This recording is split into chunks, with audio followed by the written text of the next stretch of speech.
Hay una cosa que nadie te dice sobre volverse loca. Se siente exactamente igual que estar en lo correcto.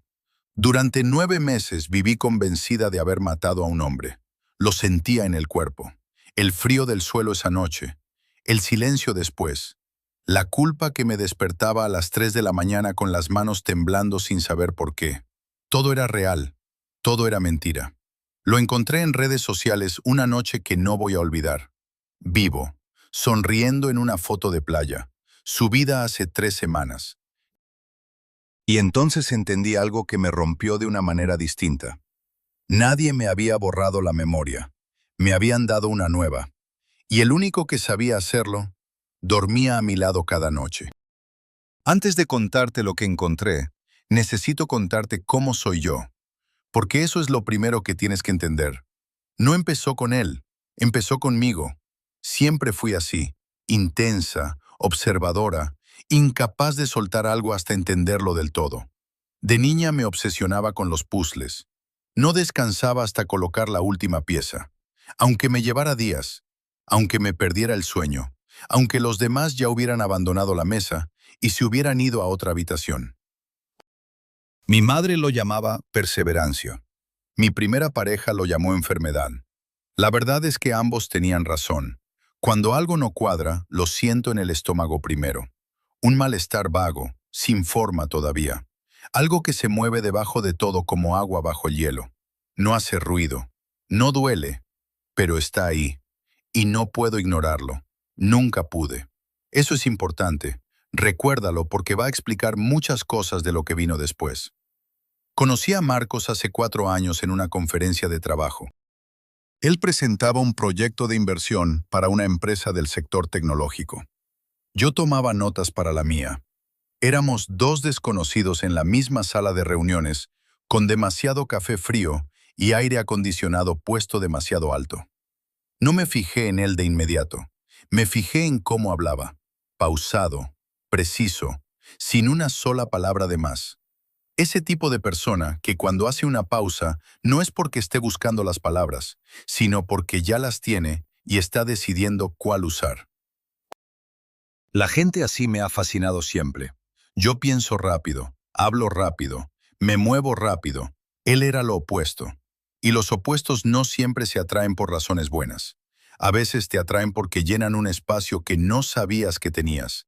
A veces te atraen porque son exactamente lo que alguien calculó que te iba a atraer. Pero eso tampoco lo supe hasta mucho después. Salimos 6 meses después de conocernos. Nos casamos al año y medio. Rápido, sí. Pero cuando estás segura de algo, ¿para qué esperar? O eso pensaba yo. Microhook. El problema con estar segura de algo es que deja de cuestionarlo. Y las cosas que no se cuestionan son las más fáciles de manipular. Los primeros 2 años fueron normales, no perfectos, no de película ni de esas historias que la gente cuenta en las bodas de los demás con los ojos brillantes. Normales, con todo lo que eso implica. Discusiones pequeñas sobre dinero, sobre el orden de la casa, sobre quién tenía razón en algo que ninguno de los dos iba a recordar 3 semanas después. Silencios incómodos en el coche. Noches en las que los dos fingíamos estar dormidos. Cosas de pareja. Pero también cenas largas un viernes cualquiera. Planes improvisados un domingo por la mañana. La sensación de que alguien sabe exactamente cómo tomas el café sin que tú se lo hayas explicado. Lo que más me gustaba de él era su calma. Cuando yo subía el tono, él bajaba el suyo. Cuando yo explotaba, él esperaba. Cuando yo lloraba sin saber exactamente por qué, él no preguntaba. Solo ponía la mano en mi espalda y esperaba a que se me pasara. Me hacía sentir que el problema era siempre mi reacción, no la situación que la había provocado. Ahora sé que eso tiene un nombre, que hay libros enteros sobre ese mecanismo, que lo describen con palabras clínicas y ejemplos que podrían ser sacados de mi propia vida. Pero entonces lo llamaba madurez, y yo me esforzaba cada día por ser menos yo, por ser más tranquila, más razonable, más lo que él, con su silencio, me hacía entender que necesitaba que fuera. Microhook. No me lo pidió nunca con esas palabras. No hacía falta. Las personas que saben lo que hacen no necesitan pedirlo. El tercer año cambió algo. No hubo un momento concreto. No fue un día específico donde todo giró de golpe. Fue más como cuando se empaña un espejo. Tan despacio que no lo notas hasta que ya no puedes verte bien. Y cuando por fin lo notas, no sabes desde cuándo llevas sin verte con claridad. Marcos empezó a llegar tarde. No siempre. No de forma escandalosa, del tipo que obliga a dar explicaciones. 20 minutos un martes, media hora un jueves. Una vez, casi 2 horas, y cuando le pregunté dijo que había habido un problema con un cliente y que había tenido que quedarse a resolverlo. No le pedí el nombre del cliente. No pregunté qué tipo de problema. No hice ninguna de las preguntas que normalmente habría hecho. Y eso es lo que más me extraña ahora cuando lo pienso. Porque yo, que soy incapaz de soltar las cosas, esa vez lo solté. Sin esfuerzo, sin el malestar en el estómago. Como si algo dentro de mí hubiera decidido que no había nada que ver. Eso también es importante, porque esa no era yo. Valeria entró en la empresa de Marcos hace 3 años. Yo la conocí en una cena de empresa a finales de ese mismo año. Alta, pelo oscuro recogido de cualquier manera, muy directa al hablar. El tipo de mujer que ocupa el espacio sin pedir permiso y sin disculparse por ello. Me cayó bien. Eso me da vergüenza admitirlo ahora, pero me cayó bien. Tenía esa energía de persona que no necesita que le caigas bien para funcionar, que puede estar en una habitación llena de gente que no la quiere y seguir siendo exactamente ella misma. Y hay algo que respeto profundamente en eso. Marcos me la presentó de forma extraña. No dijo su cargo. No explicó en qué trabajaban juntos ni desde cuándo. Solo dijo su nombre con esa precisión suya y luego desvió la conversación hacia otra persona antes de que yo pudiera hacer alguna pregunta. En ese momento pensé que era descuido, que simplemente no había pensado en los detalles. Microhook. Ahora sé que fue cálculo, que todo lo que Marcos hacía, lo hacía pensando en cómo iba a aparecer, no en cómo era. Las primeras señales las ignoré porque podían explicarse. El teléfono boca abajo en la mesa de la cocina, cuando antes siempre lo dejaba hacia arriba. Bueno, mucha gente hace eso, me dije. Las notificaciones que apagaba antes de que yo pudiera leer el nombre del remitente. Privacidad, pensé. Todos necesitamos privacidad. La forma en que a veces se detenía en mitad de una frase, como si hubiera calculado mal y hubiera dicho algo que no debería. Cosas pequeñas. Cosas que por separado no significan absolutamente nada. Pero yo las guardaba. Todas. En ese lugar del estómago donde guardo lo que no cuadra todavía. Y el peso fue creciendo. Despacio, sin que yo lo viera crecer. Hasta que una mañana me desperté y noté que llevaba semanas cargando con algo que no sabía nombrar todavía. Hubo una noche que recuerdo con una claridad extraña. Estábamos cenando. Pollo con verduras, una copa de vino cada uno, la televisión encendida de fondo sin que ninguno de los dos la mirara realmente. Él hablaba de un proyecto nuevo. Números, plazos, reuniones pendientes. Yo escuchaba a medias porque estaba cansada y porque ese tipo de conversación siempre me hacía sentir que estaba al margen de una parte importante de su vida. Y entonces sonó su teléfono. Lo vi antes de que él pudiera girarlo. Solo un segundo, solo el tiempo exacto de leer un nombre en la pantalla. Valeria. Él lo apagó sin responder. Siguió hablando del proyecto. Siguió con la misma frase que había interrumpido, sin cambiar el tono, sin parpadear de más. Yo seguí comiendo, pero algo se movió. Esa cosa que se mueve debajo del hielo.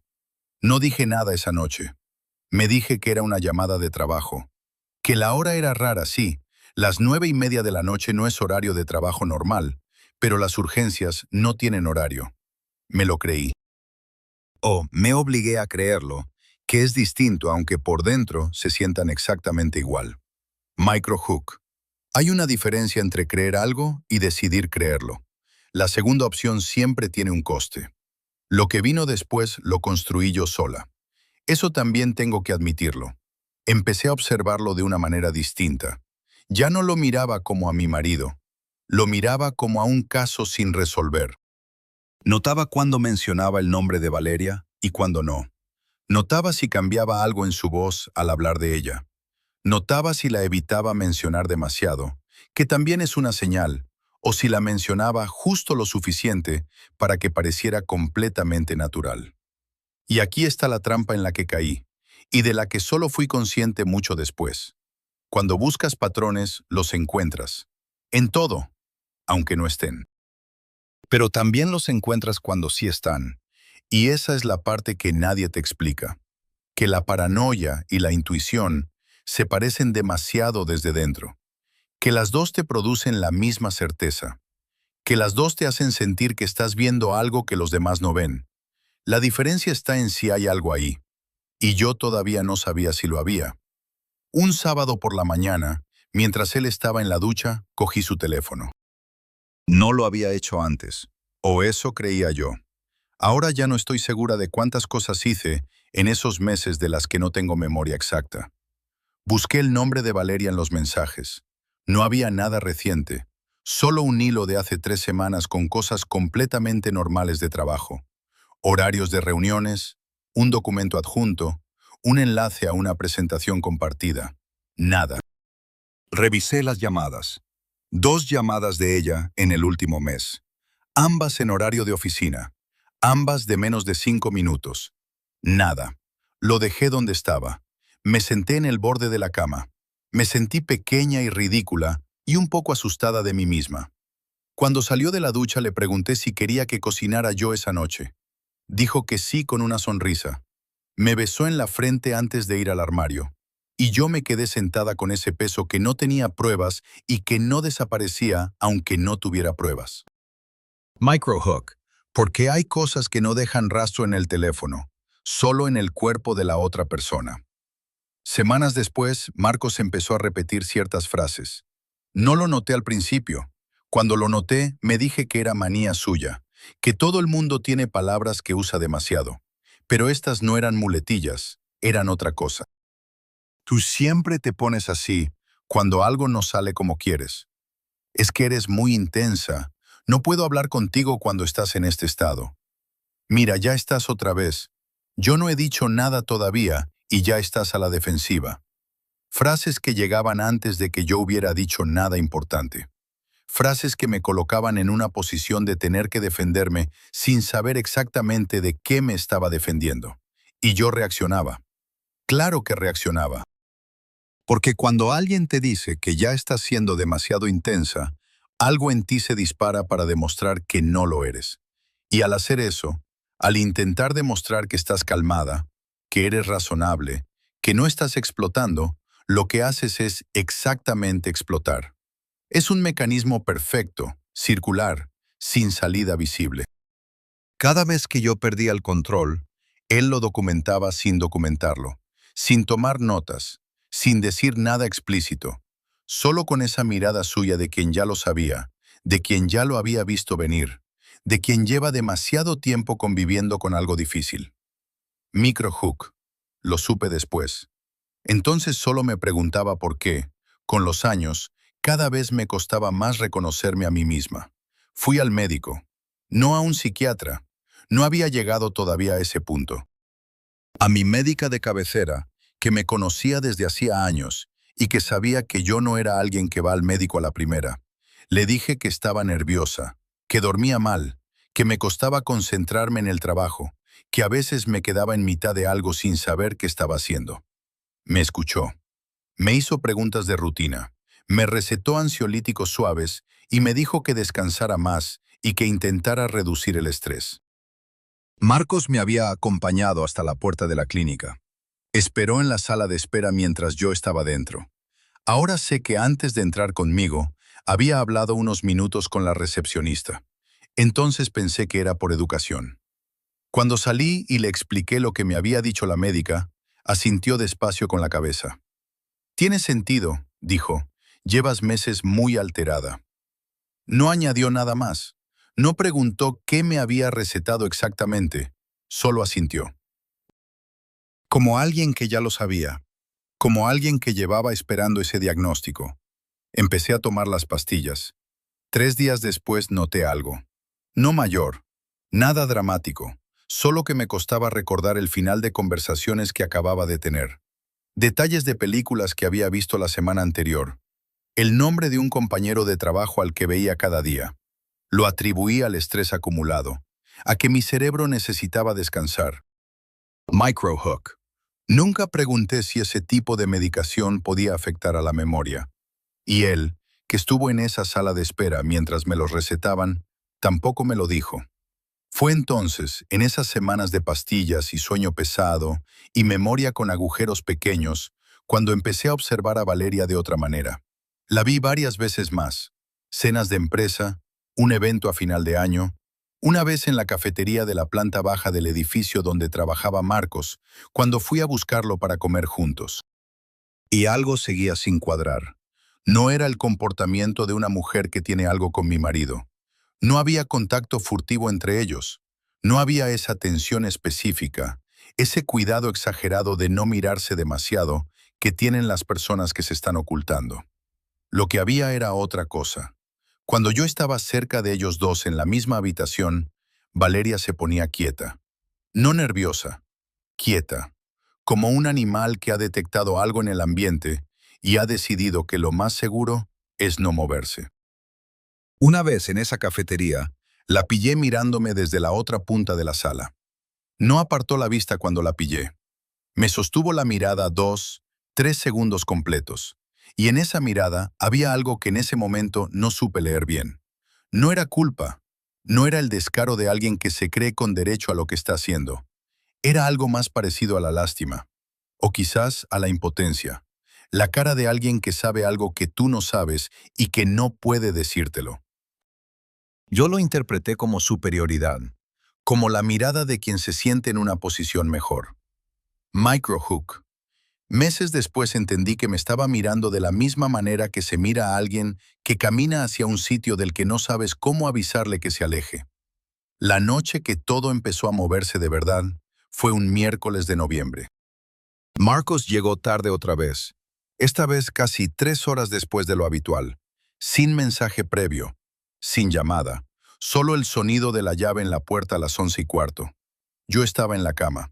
Le dije que estaba cansada y que ya había cenado, que no me esperara. En realidad no dormí. Esperé con los ojos cerrados y la respiración lenta de quien está dormido mientras escuchaba cada movimiento suyo. El ruido del grifo en el baño, el cajón del armario, el crujido de sus pasos en el suelo de madera del pasillo.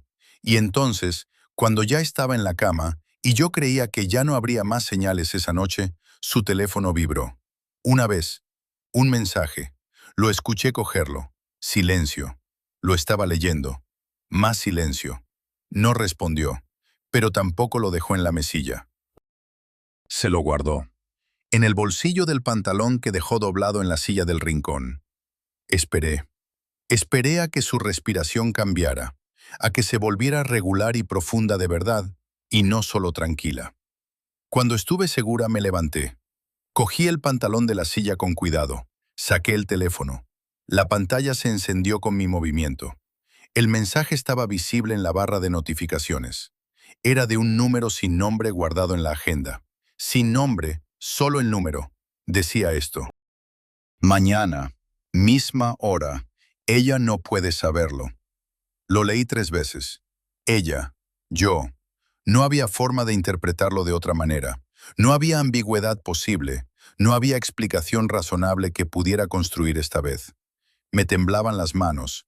No todavía de rabia, de esa cosa que viene antes de la rabia, cuando el cuerpo entiende algo que la cabeza todavía está intentando rechazar. Devolví el teléfono al bolsillo del pantalón. Lo dejé en la silla exactamente como estaba. Volví a la cama. Me quedé mirando el techo durante horas. Y en algún momento de esa noche, entre las 2 y las 3 de la madrugada, tomé una decisión que me pareció la única lógica, la única posible, la única que tenía sentido. Iba a encontrar la verdad. Sola, sin decirle nada, sin darle la oportunidad de preparar su versión antes de que yo tuviera la mía. Microhook Final. Lo que no sabía era que esa decisión, esa que sentí como la más propia, la más mía, la más nacida de mi instinto, Era exactamente la que él llevaba meses esperando que tomara. Empecé a seguirlos el jueves siguiente. No lo planifiqué demasiado.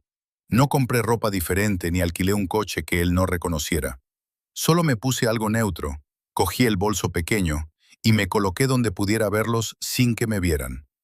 Hay algo que nadie te dice sobre seguir a alguien que conoces, que es mucho más fácil de lo que parece, porque sabes cómo se mueve, sabes sus ritmos, sabes que come siempre a la misma hora y que tarda exactamente 8 minutos en llegar desde la oficina al aparcamiento. Yo llevaba 3 años aprendiendo a Marcos sin saber que lo estaba haciendo, y ahora iba a usar todo eso. El primer día no pasó nada. Salió de la oficina a las 7:15, solo. Fue directo al coche. Condujo a casa. Entró. Me besó en la mejilla. Preguntó qué había para cenar. Normal. Completamente normal. Me sentí ridícula otra vez.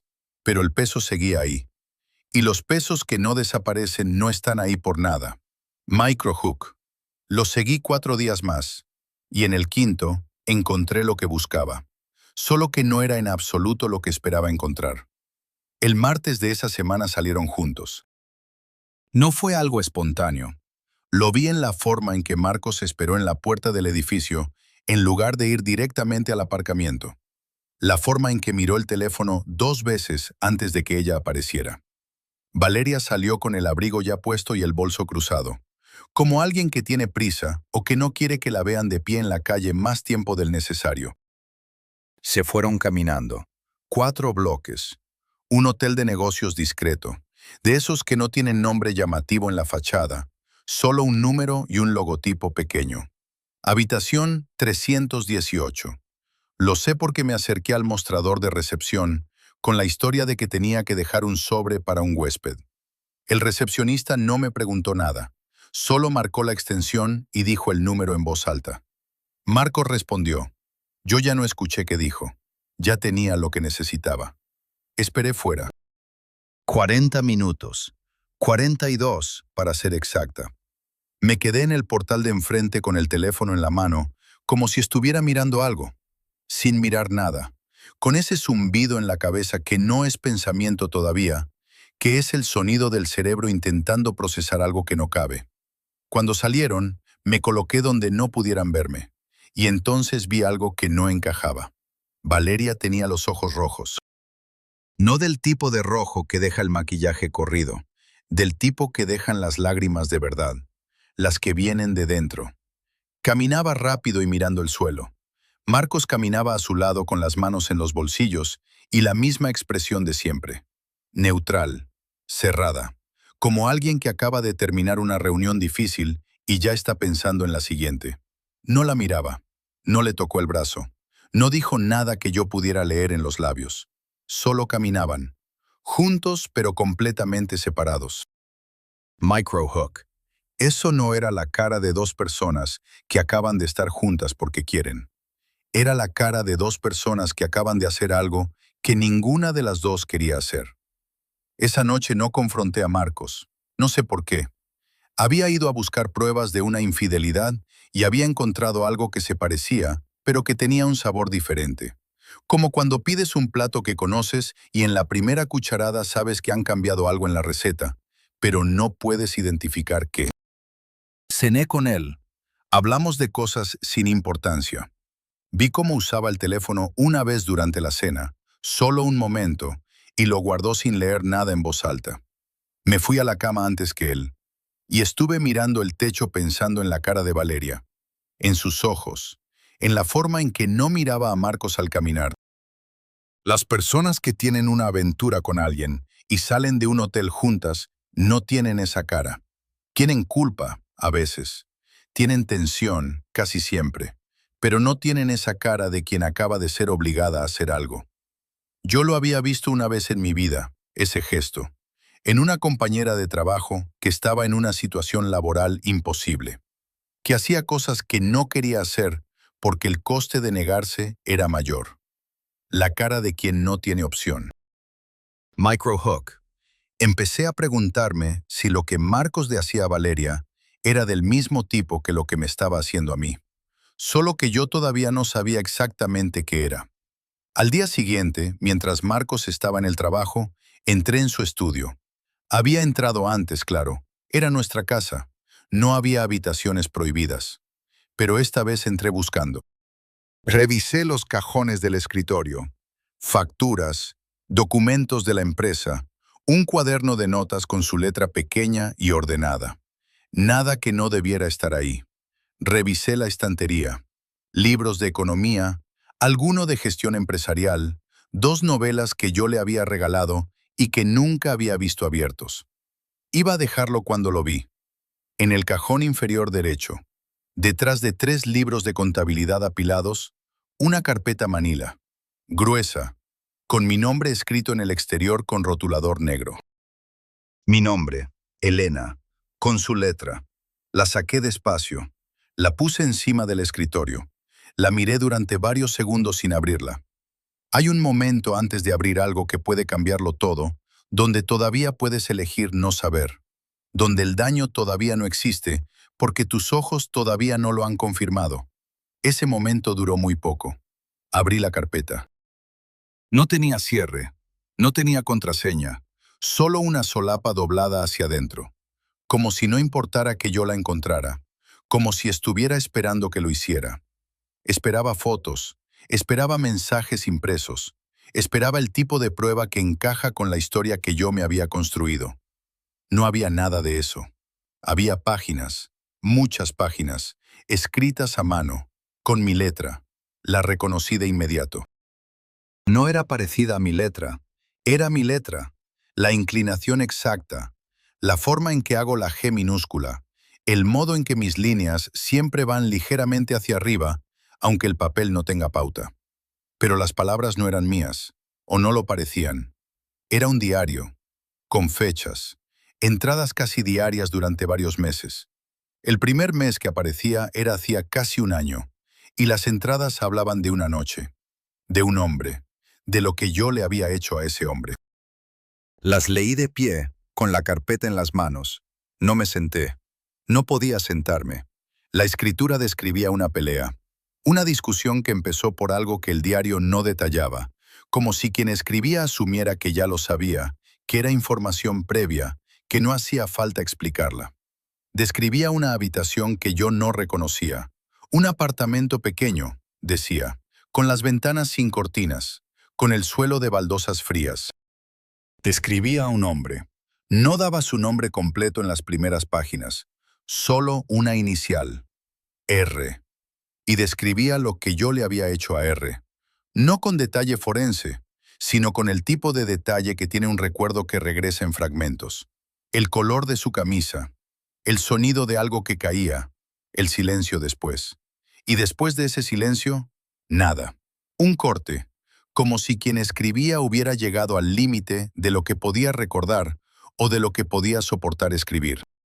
Microhook, mi letra, mis giros exactos, mis manías de escritura que nadie conoce. Y sin embargo, yo no recordaba haber escrito ninguna de esas páginas. Ni una sola. Cerré la carpeta. La dejé encima del escritorio. Intenté pensar con claridad. Las opciones eran limitadas.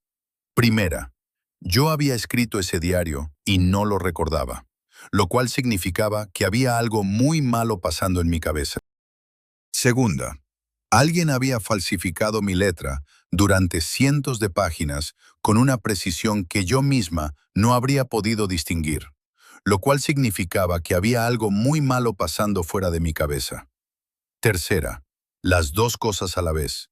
La tercera era la que más miedo me daba, y era la que más sentido tenía. Busqué en mi teléfono y en mi correo cualquier rastro de esa noche. La fecha que aparecía al principio del diario era hace 11 meses. Revisé mis fotos, mis mensajes, mi calendario. Esa noche, según mi calendario, había una cena con una amiga que al final se canceló. Según mis fotos, ese día no había hecho ninguna. Según mis mensajes, me había ido a dormir temprano. Nada que contradijera el diario. Pero tampoco nada que lo confirmara. Solo un agujero. Una noche que en mi memoria no era nada especial. Solo una noche cancelada en la que supuse que me había quedado en casa. Microhook. Pero ¿cuántas noches normales recordamos con detalle real? ¿Cuántas son solo el relleno que pone el cerebro cuando no tiene nada concreto que colocar? Volví a abrir la carpeta. Esta vez busqué el nombre completo. Apareció en la cuarta entrada. Rodrigo Salas. Lo busqué en el teléfono. Un abogado. Según su perfil profesional, especializado en herencias y patrimonio familiar. Con despacho en el centro. No me sonaba de nada. No había ningún Rodrigo Salas en mis contactos. No había mensajes suyos. No había ningún rastro en mi teléfono de que esa persona hubiera existido alguna vez en mi vida. Y sin embargo, el diario lo describía como si yo lo conociera bien. Como si hubiera algún tipo de historia previa. Como si la pelea de esa noche no hubiera salido de la nada. Busqué su nombre en internet. Encontré su perfil en un directorio de abogados. Una foto pequeña, cara seria, traje oscuro. No lo reconocía. Microhook. O eso creía. Porque hay una cosa que aprendí en esos días. No reconocer algo no significa que no haya estado ahí. A veces significa exactamente lo contrario. Guardé la carpeta donde la había encontrado. Detrás de los libros de contabilidad. En el cajón inferior derecho. Exactamente como estaba. Y cuando Marcos llegó esa noche, lo miré cenar. Lo miré hablar. Lo miré moverse por la cocina con esa eficiencia suya que antes me parecía atractiva y que ahora me producía una sensación extraña en la garganta. Como cuando miras algo familiar demasiado tiempo y de repente deja de parecerte familiar. No dije nada. Todavía no. Necesitaba más. Al día siguiente busqué el nombre del psiquiatra. Marcos me había llevado a una consulta hacía 10 meses. Yo lo recordaba como algo rutinario, una revisión, algo que él había sugerido en un momento en que yo me encontraba especialmente agotada y que a mí me había parecido razonable. Lo recordaba sin detalle, solo la sensación general de haber estado en una sala blanca con un hombre de voz tranquila que hacía preguntas. Busqué en mi teléfono el nombre que Marcos me había dado entonces. Doctor Herrera, psiquiatra. Una dirección en el barrio de Salamanca. Busqué la clínica en internet. No apareció nada. Probé variaciones del nombre. Probé solo el número de la dirección. Probé el nombre del doctor solo, sin la clínica. Nada registrado. Ninguna web. Ningún listado en el colegio de médicos. Ninguna reseña. Fui hasta la dirección. Era un local vacío. Con el cristal empañado y un cartel de "Se alquila" pegado por dentro. Me quedé en la acera mirándolo. Microhook. No había ningún doctor Herrera. No había ninguna clínica. Pero yo recordaba haber estado dentro. Recordaba la silla, el olor a papel, la luz que entraba por una ventana lateral. ¿Cómo se recuerda un lugar que no existe? Volví a casa. Me temblaban las piernas. No de miedo todavía, de esa cosa anterior al miedo que es darse cuenta de que el suelo que pisabas no era suelo. Busqué en el historial de mi teléfono. Una llamada a ese número hacía 10 meses, 42 minutos de duración. Una llamada que yo no recordaba haber hecho. 42 minutos. ¿Qué se habla durante 42 minutos con alguien a quien se supone que vas a ver en persona? ¿Qué tipo de consulta se hace por teléfono antes de la primera cita con un psiquiatra que no existe? Esa tarde fui a buscar los medicamentos, los que me habían recetado. Los había dejado de tomar hacía 2 meses porque ya me sentía mejor y porque nadie me había dicho que debía terminar el ciclo completo. Los encontré en el fondo del cajón del baño. Pastillas pequeñas, blancas, el bote con mi nombre en la etiqueta y el nombre del medicamento debajo. Busqué el nombre en internet. Era real.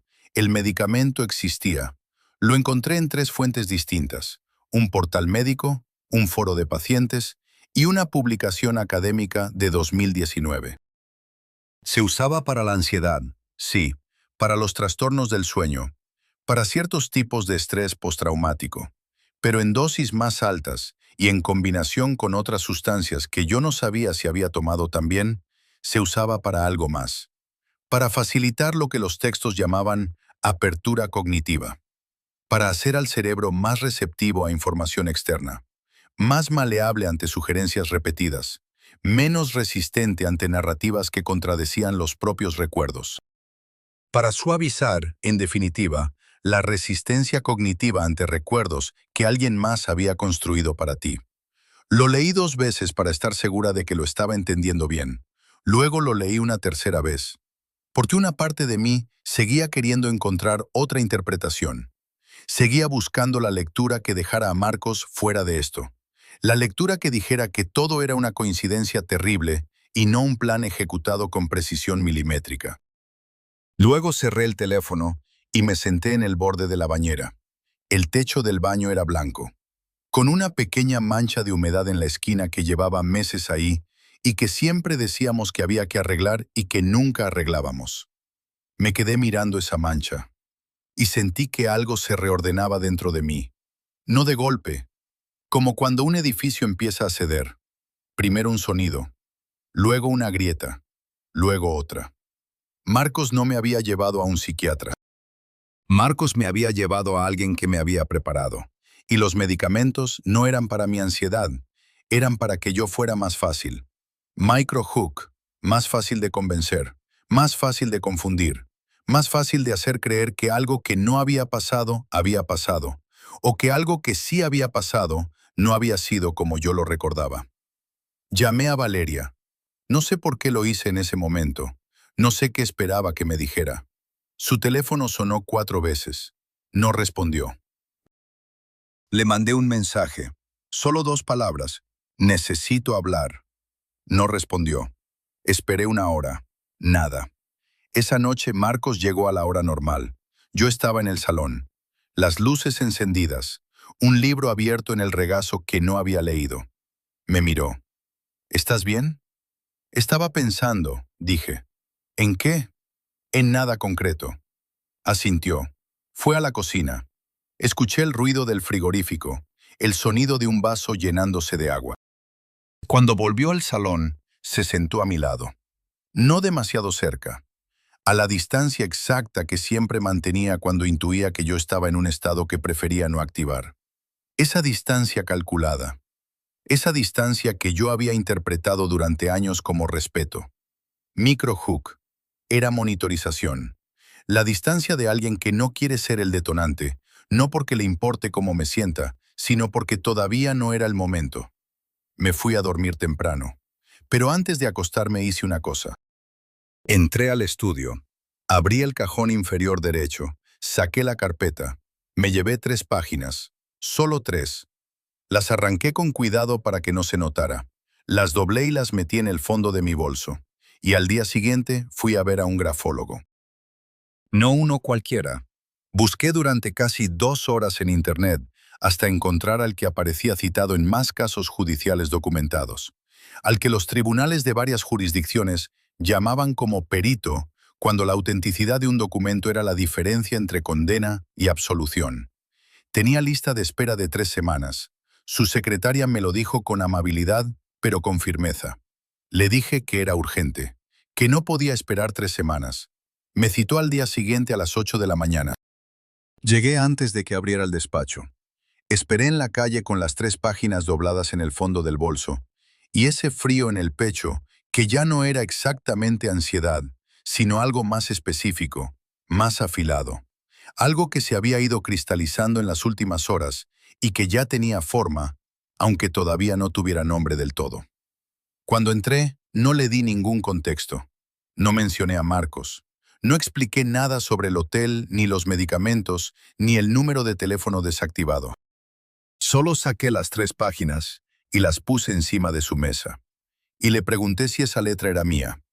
Me miró primero a mí, luego miró las páginas. Las acercó bajo la lámpara de escritorio. Sacó una lupa de un cajón y las estudió con una atención que no admitía interrupciones. Varios minutos en silencio completo. El silencio de alguien que no necesita llenar el espacio mientras trabaja. Entonces dijo algo que me cambió todo. Esta letra es suya. Lo dijo sin dudar, con la seguridad de alguien que lleva 30 años haciendo eso. Estoy segura de que no la escribí. Me miró de nuevo, esta vez de otra manera. Señora, la letra es suya.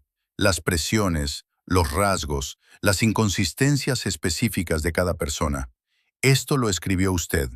Hizo una pausa. Pero hay algo inusual. ¿Qué?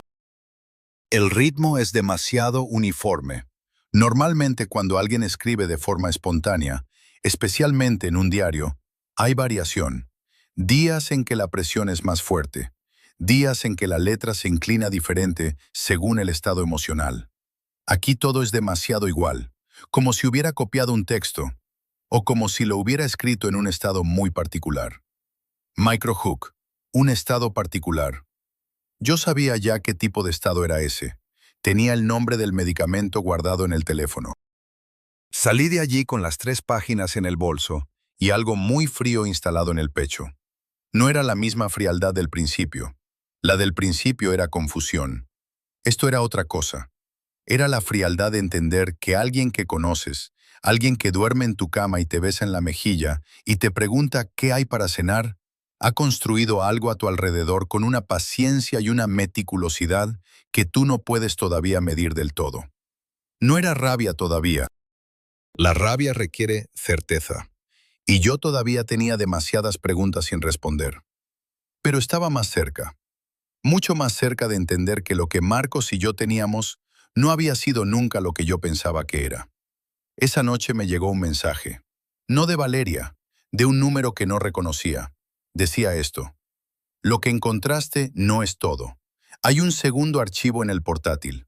Busca el que tiene la fecha de hoy. No hay mucho tiempo. Me quedé paralizada. Un archivo con la fecha de hoy. Alguien sabía lo que había encontrado. Y sabía que todavía faltaba algo. Alguien que no era Marcos. Alguien que sabía dónde estaba y que quería que yo la encontrara. O que quería confirmar que ya la había encontrado. Respondí: ¿quién eres? El mensaje no se entregó. El número ya no existía. Microhook. 3 días después comprobé el número otra vez. Dado de baja. Desactivado. Como si hubiera sido creado solo para ese mensaje y para nada más.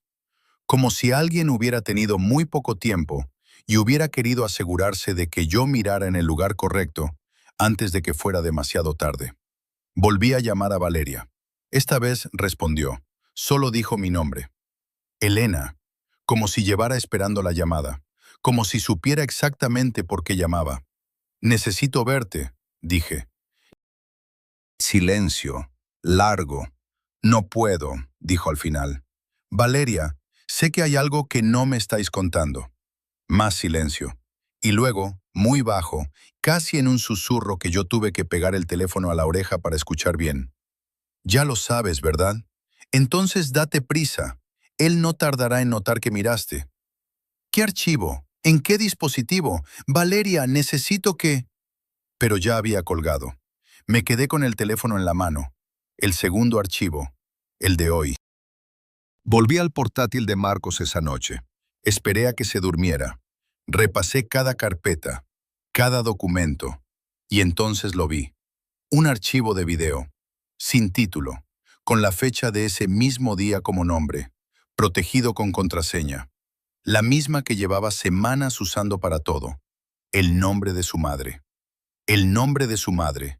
Muerta hacía 3 años. Introduje el nombre. El archivo se abrió. Microhook Final. Y lo que vi en ese video no fue lo que el diario describía. Fue algo peor. Porque en ese video no estaba solo yo. Estaba él. Y por primera vez en meses, entendí que nunca había habido una infidelidad. Había habido un plan. Y yo era su pieza central. El video duraba 22 minutos. Lo sé porque lo vi entero. 2 veces. La primera vez con las manos apoyadas en el escritorio y la respiración contenida.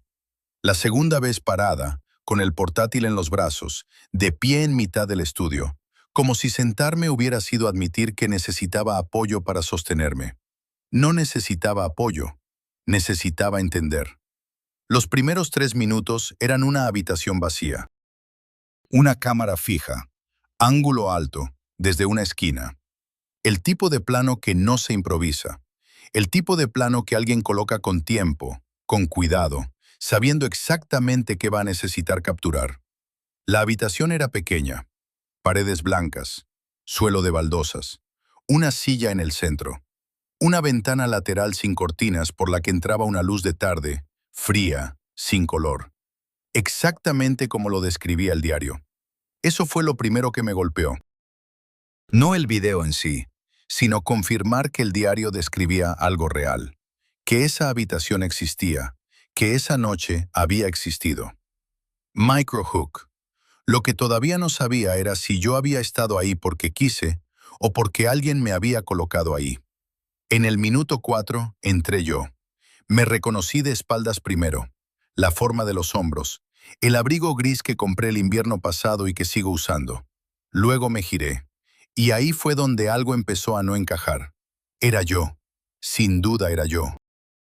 Pero me movía de una manera ligeramente distinta. Mis gestos eran los correctos, pero el ritmo era diferente.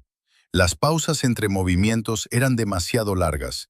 Las palabras que decía eran las mías, pero estaban demasiado ordenadas, demasiado secuenciadas. Como alguien que ha repetido algo muchas veces y ya no lo dice, lo recita. Yo no hablo así. Yo interrumpo mis propias frases. Vuelvo atrás. Me pierdo en detalles y tengo que retomar el hilo. La persona de ese video avanzaba en línea recta. En el minuto 8 apareció él, Rodrigo Salas. Un hombre de unos 45 años, pelo castaño oscuro con algo de gris en las sienes, camisa azul, sin corbata. Me miraba con una expresión que no era miedo, era otra cosa. Era la expresión de alguien que está siguiendo un guión y que sabe que está siguiéndolo y que espera que la otra persona también lo siga. Una expresión de coordinación, no de conflicto. Yo le hablaba, él respondía. Yo subía el tono, él retrocedía un paso. Yo avanzaba, todo demasiado coreografiado, todo con la cadencia exacta de dos personas que han ensayado lo suficiente para que parezca espontáneo, pero no lo suficiente para que lo sea de verdad. Microhook. No era una pelea, era una representación de una pelea, y yo era la única que no lo sabía. En el minuto 16 ocurrió algo. Yo me detuve. En mitad de una frase, me detuve. Y miré a la cámara. Solo un segundo. Menos de un segundo. Un parpadeo de desorientación, de alguien que por un momento no sabe dónde está o qué está haciendo. Y luego continué. Ese parpadeo, ese segundo de vacío en mis ojos, eso era lo que los medicamentos dejaban.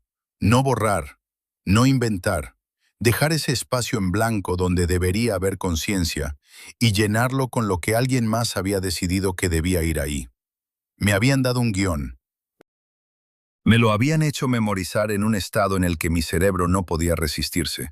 Y luego me habían hecho creer que era un recuerdo. Microhook.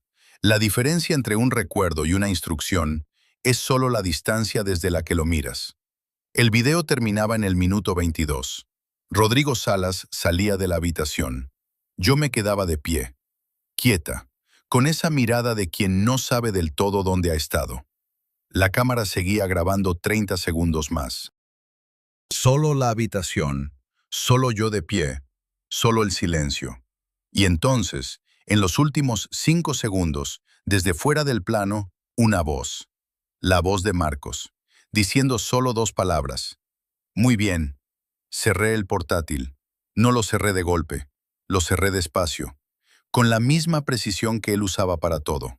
Me quedé de pie en el estudio con las manos apoyadas en la tapa cerrada del portátil y el silencio de la casa a mi alrededor. Marcos dormía en la habitación, a 8 metros de donde yo estaba. El hombre que había dicho «muy bien» mientras yo salía de un estado inducido sin saber lo que acababa de hacer. El hombre que me había besado en la frente esa misma mañana. Respiré. 1 vez. 2 veces. 3. Y entonces hice lo único que tenía sentido hacer en ese momento. Busqué a Rodrigo Salas. Lo encontré en menos de 5 minutos. Perfil activo en 2 redes sociales. Última publicación hacía 3 semanas. Una foto en una playa del sur. Gafas de sol. Una cerveza en la mano. La sonrisa de alguien que no tiene nada que esconder porque nunca ha tenido que esconder nada. Rodrigo Salas estaba vivo, completamente, ordinariamente vivo. El hombre que el diario describía como víctima de lo que yo le había hecho aquella noche estaba de vacaciones en alguna playa y publicaba fotos con filtro cálido. Me senté entonces. Por primera vez desde que había abierto el portátil, me senté. Porque entender eso requería tierra firme debajo. Nadie había muerto. Yo no había matado a nadie. Nunca había habido ningún crimen. Solo una habitación, una cámara, un guión que me habían metido dentro sin que yo lo supiera. Y un diario escrito con mi letra que yo misma había escrito sin recordarlo. Todo diseñado para que yo creyera que era culpable de algo que nunca había ocurrido. Microhook. ¿Pero para qué? ¿Qué gana alguien con hacer creer a su mujer que ha matado a un hombre que sigue vivo? La respuesta estaba en mi madre. Mi madre murió hace 2 años. Cáncer. Rápido y sin negociación posible. Nos dejó a todos sin tiempo para prepararnos. Y me dejó a mí con todo. La casa donde crecí. Las cuentas. Una pequeña empresa familiar de distribución que no valía una fortuna, pero que tenía un valor estable y predecible. Yo era la única heredera. Lo sabía. Marcos lo sabía. Todo el mundo lo sabía. Lo que yo no sabía, lo que nunca me había detenido a leer con la atención que merecía, porque leer el testamento de tu madre recién muerta con atención de abogado te hace sentir mezquina, era la cláusula. La encontré esa noche. Tuve que buscar los documentos durante 20 minutos. Estaban en una caja en el fondo del armario del pasillo. La cláusula estaba en la página 12.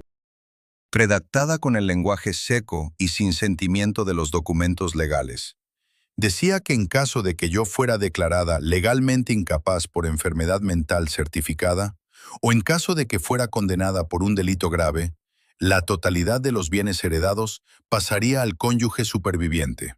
A él, solo a él. Lo leí 2 veces. Luego busqué cuánto valía la empresa ahora, 3 años después de la muerte de mi madre, con el mercado como estaba. Encontré una tasación reciente que no recordaba haber pedido. Con mi firma, valoración, 1.200.000 euros. Marcos había entrado en mi vida 11 meses antes de que mi madre enfermara. Lo había conocido en esa conferencia. Había sido él quien se había acercado a mí después de la presentación. Había sido él quien había propuesto quedar para tomar algo. Había sido él quien había marcado el ritmo de todo lo que vino después. Yo lo había llamado iniciativa. Ahora lo llamaba selección. Busqué el nombre de Rodrigo Salas en el registro de abogados. Especialidad, derecho sucesorio y gestión de patrimonio familiar. Clientes. No eran públicos, claro, pero había algo más en su perfil. Una mención a una ponencia que había dado en un congreso de derecho empresarial hacía 4 años, organizado por la empresa donde trabajaba Marcos. 4 años antes de que yo los conociera a ninguno de los dos. Microhook. Se conocían antes de que yo existiera en la historia. Yo no era el principio de este plan, era el final. Me quedé con el testamento en las manos durante mucho tiempo. No llorando, pensando, con esa frialdad nueva que aparece cuando el dolor es tan grande que el cerebro decide convertirlo en lógica para poder sobrevivir. Pensando en la línea de tiempo. Marcos me conoce. Marcos evalúa la herencia. Marcos decide que merece la pena el tiempo que va a llevar. Marcos construye una relación. Marcos me lleva a alguien que no es un psiquiatra, pero que tiene acceso a lo que necesita. Marcos me administra algo que abre mi cerebro como una puerta sin llave. Marcos me graba en una habitación con un cómplice, siguiendo un guión que yo no recuerdo haber ensayado. Marcos hace que yo misma escriba el diario que me condena. Marcos espera. Espera a que yo lo encuentre. Espera a que yo lo crea. Espera a que el peso de creerme capaz de haber matado a alguien me rompa lo suficiente para que un juez vea exactamente lo que él necesita que vea. Una mujer inestable, con historial de ansiedad certificado, con un diario en su propia letra confesando un crimen, con testigos que confirmarían su comportamiento errático durante meses. Una mujer que, frente a un tribunal, parecería exactamente lo que él había construido que pareciera. Incapaz o culpable. De cualquiera de las dos maneras, él se quedaba con todo. Microhook. No me había elegido a pesar de ser como soy. Me había elegido precisamente porque soy como soy. Mi intensidad, mi obsesividad, mi incapacidad de soltar las cosas. Todo eso que yo siempre había considerado un defecto, era exactamente el perfil que él necesitaba para que su historia fuera creíble. Entonces pensé en Valeria. Valeria que lloraba al salir del hotel. Valeria que me miraba desde el otro lado de la sala con esa cara que yo había interpretado mal durante meses. Valeria que me había mandado al número desechable diciéndome dónde mirar. Valeria que me había dicho en susurros que buscara el segundo archivo. Busqué en el portátil una cuenta espejo. El tipo de cuenta que se crea para interceptar correos sin que el remitente lo sepa. Tardé en encontrarla porque no sabía exactamente qué buscaba. Pero Marcos no era perfecto. Nadie que lleva tanto tiempo siendo el más inteligente de la habitación es perfecto, porque en algún momento dejas de verificar los detalles pequeños. La encontré vinculada a una dirección de correo secundaria. Dentro había un mensaje de Valeria, enviado hace 3 semanas, interceptado antes de llegar a ningún sitio. Decía esto: no puedo seguir con esto. Ella no tiene ni idea de lo que le estás haciendo. Si no lo paras tú, lo voy a parar yo. Te lo juro, Marcos. Voy a contárselo todo, aunque me cueste lo que me cueste. El mensaje tenía fecha del martes. Valeria tuvo su accidente el jueves de esa misma semana. Frenos. Carretera secundaria. Velocidad incompatible con el trazado de la curva, según el informe policial que encontré en 20 segundos buscando su nombre en los registros de noticias locales. Busqué el nombre del taller que había revisado su coche en las últimas semanas. Encontré la factura en la cuenta compartida de gastos del hogar, autorizada por Marcos. Como favor a una compañera de trabajo, decía en el concepto, revisión general del vehículo, sin cargo. Me quedé paralizada durante un tiempo que no supe medir.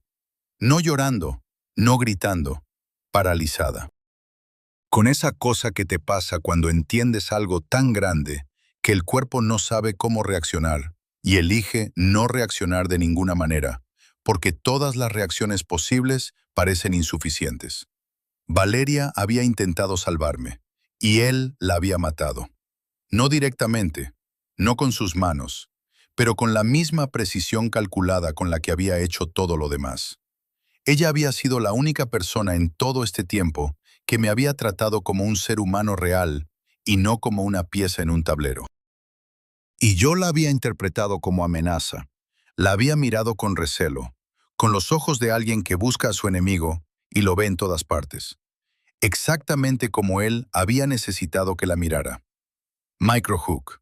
Él no solo me había manipulado a mí, había usado mis propios celos para mantenerme ciega ante la única persona que podría haberme ayudado a tiempo. Fui a la habitación. Lo miré dormir durante varios segundos. Tenía la respiración tranquila, los rasgos relajados, la cara de alguien sin peso. Pensé en todo el tiempo que yo había pasado mirando esa cara y viendo algo que no estaba ahí. Confianza, solidez, la cara de alguien que me conocía y me elegía de todas formas. Había sido todo reflejo, yo proyectando sobre una superficie plana. Volví al estudio, cogí el portátil, copié los archivos, el video completo, la cuenta espejo con el mensaje de Valeria, la factura del taller, la tasación con mi firma, el nombre de Rodrigo Salas y su perfil activo, el registro del número de teléfono de la clínica que no existía, los documentos del testamento con la cláusula. Lo organicé todo en una carpeta. Lo envié a 3 destinatarios. El primero era mi abogada, la que había gestionado la herencia de mi madre y que Marcos nunca había considerado importante porque era una mujer mayor que trabajaba desde un despacho pequeño y que nunca había parecido una amenaza. El segundo era un periodista que cubría casos de violencia económica contra mujeres y cuyo correo había guardado meses atrás por ninguna razón concreta. El tercero era una cuenta de correo nueva que yo misma acababa de crear y que tenía como contraseña el nombre de mi madre, con instrucciones específicas para cada uno, lo que hacer, cuándo hacerlo y bajo qué circunstancias esperar antes de actuar. Cuando terminé, Eran las 4:16 de la mañana. Escuché a Marcos moverse en la habitación. Pasos, el baño, agua, luego silencio. Luego más pasos, hacia el estudio. La puerta se abrió. Me encontró sentada en la silla del escritorio, el portátil cerrado, las manos sobre la mesa, la luz encendida. Me miró con esa expresión suya de evaluación rápida, la que siempre había interpretado como preocupación, la que ahora reconocía como diagnóstico. ¿Qué haces levantada? No podía dormir. Se quedó en el umbral, sin entrar del todo, analizando, buscando en mi cara alguna señal de lo que sabía o no sabía. Yo le devolví exactamente la misma cara de siempre, cansada, un poco perdida, la cara que él esperaba. «Vuelve a la cama», dijo, «ahora voy». Asintió, se fue. Esperé 10 minutos. Luego entré en la habitación y me metí en la cama a su lado. Él tenía los ojos cerrados, pero no dormía. Yo lo sabía porque conozco su respiración de verdad. La he escuchado demasiadas noches. Ninguno de los dos dijo nada. Y en ese silencio, en esa oscuridad de los dos fingiendo estar donde no estábamos, tomé la última decisión. No iba a explotar. No iba a confrontarlo esa noche. No iba a darle la escena que llevaba meses preparando que yo le diera. Iba a esperar. Iba a dejarlo construir el día siguiente como si nada hubiera cambiado. Iba a verlo moverse por la casa con esa seguridad suya de quien tiene todo bajo control. Iba a escucharlo hablar y a sentir y sonreír en los momentos correctos. Y cuando llegara el momento, cuando él creyera que todo seguía exactamente donde lo había dejado, iba a decirle una sola cosa. Solo una. Para ver la cara de alguien que ha pasado años siendo el más inteligente de la habitación, en el momento exacto en que descubre que no lo era. Microhook, porque lo que él nunca calculó, lo que su perfil de mí nunca contempló, era esto, que la misma obsesividad que me hacía fácil de manipular, también me hacía imposible de detener, una vez que sabía exactamente qué estaba buscando. A la mañana siguiente desayunamos juntos. Café, tostadas, el ruido de la ciudad empezando afuera. Él hablaba de algo del trabajo, un proyecto, una reunión por la tarde. Yo escuchaba, asentía, respondía en los momentos correctos. Y en algún punto de esa conversación ordinaria, en mitad de una frase sobre algo que ya no importaba, lo miré y esperé a que él terminara. Cuando lo hizo, dejé la taza sobre la mesa y le dije lo que tenía que decirle. Rodrigo Salas publicó una foto en la playa hace 3 semanas. Silencio. El mecánico tiene tu firma en la orden de revisión del coche de Valeria. Más silencio. Y la abogada que gestionó el testamento de mi madre tiene desde esta mañana una carpeta completa con todo lo que encontré anoche. Él no dijo nada. Por primera vez en 4 años, Marcos no tuvo la siguiente frase preparada. La vi llegar.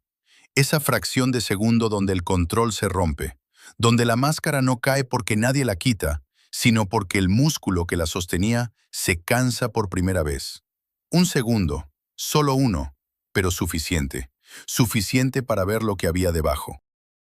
No monstruo, no villano de película. Solo un hombre que había calculado todo, excepto la posibilidad de que yo fuera exactamente tan obstinada como él había necesitado que fuera, pero en la dirección equivocada para él. Microhook final. Me eligió porque soy incapaz de soltar las cosas hasta entenderlas del todo. Tenía razón, solo se equivocó en una cosa. Pensó que podía controlar hacia dónde miraba. Nadie puede controlar eso, ni siquiera él. Me levanté de la mesa, cogí el bolso. Fui hacia la puerta. No me giré, pero sí dije una última cosa antes de salir. No para él, para mí, para la versión de mí que llevaba meses creyéndose rota, inestable, demasiado intensa, demasiado difícil, demasiado todo. Dije, siempre supe que algo no cuadraba, y cerré la puerta. 3 semanas después, la Policía Nacional detuvo a Marcos en el aeropuerto de Barajas con un billete de ida a Lisboa. En su equipaje encontraron documentación a nombre de otra persona. Y el número de teléfono de una mujer en Valencia, a la que llevaba 6 meses escribiendo. Una mujer que, según su abogada, acababa de heredar una propiedad importante tras la muerte de su madre. El perfil perfecto. Otra vez.